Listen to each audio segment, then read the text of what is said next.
Rəhman və Rəhim olan uca Allahın adıyla. Əziz və dəyərli izləyicilər, hər birinizi uca Allahın salamı ilə salamlayıram.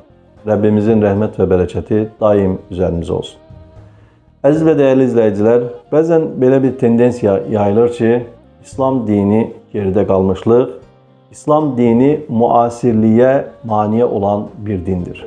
Təbii ki, bu fikri yayanlar, bu fikri səsləndirənlər özləri də bilir ki, İslam müasirliyə qarşı deyil, İslam inkişafa və sivilizasiyaya heç vaxt mane olmayıbdır.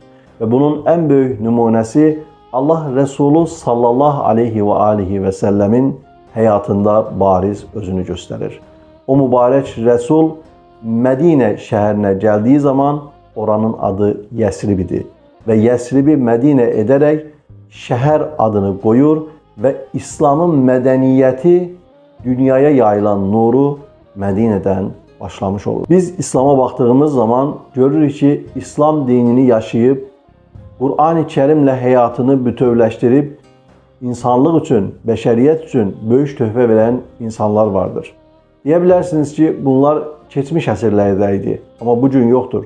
Təbii ki, bu gün də adlarını çəkmək olar və bu sizə məlumdur. Belə olduğu təqdirdə biz nə üçün öz dinimizə, öz müsəlmanlığımıza geridə qalmışlıq kimi baxaq? Baxın, təkcə Sovet dövründə 70-71 ildə 35.657 nəfər insanımızı repressiya qurbanı etdilər. Bunların bəzilərinin boynuna ağır daşlar bağlanıb Nargin adasında Xəzərin bağrına yola saldılar.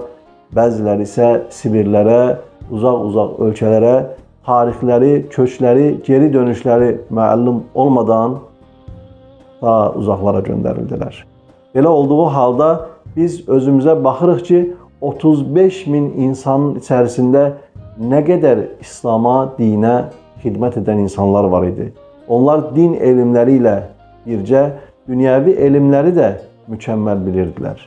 Və o mükəmməllik təbii ki, bu millət üçün, bu vətən üçün, bu xalq üçün öz töhfəsini verəcəkdir və o günün alimlərindən bu günə qalan miraslar da özünü göstərməkdədir. Əziz və dəyərli izləyicilər, gəlin özümüzə elə belə baxmayaq.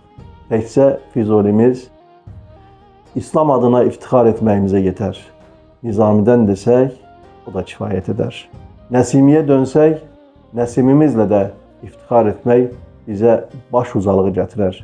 Kimləri saymaq olmaz ki, belə olduğu təqdirdə onlar geridə qalmışlığı təbliğ etmədilər.